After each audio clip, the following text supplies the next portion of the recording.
Matapos ang ilang araw na paghihintay, finally naputol na ng Golden State Warriors ang kanilang 3-game lose streak matapos nilang maipanalo ang rematch kontra sa Phoenix Suns 119-116 na pinangunahan ni Stephen Curry na merong 28 points, 10 rebounds at si Jimmy Butler 25 points. Hindi kagaya sa nagdaang laban, hindi sila pumalya sa crucial minutes. Pero may ilang malaking problema.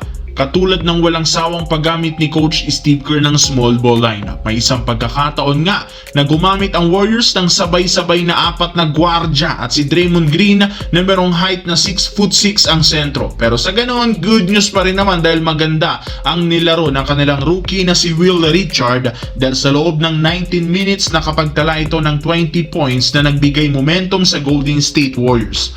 Siya nga mismo ang game changer ng team. Mas efficient pa nga ito kumpara kay Brandon Podziemski na nagkaroon ng 30 minutes sa kanilang laro at halos wala nga itong nagawang maganda.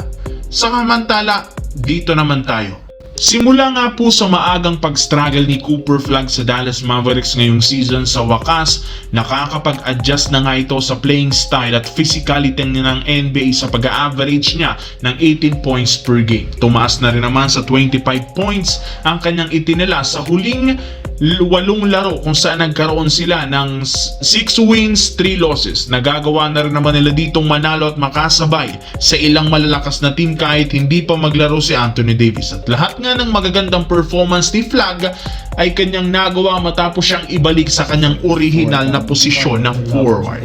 Bukod dyan, lumalakas na rin naman ang katawan nito sa kanyang mga ginagawang training at higit sa lahat nag-improve ang kanyang laro sa loob ng court. At kapag naipagpatuloy niya ito, hindi malabo na mas tumas lalo ang kanyang itatalang puntos sa mga susunod na laban hanggang sa susunod na taon, lalo pat good news ngang posibleng makabalik na si Kyrie Irving sa kanilang lineup.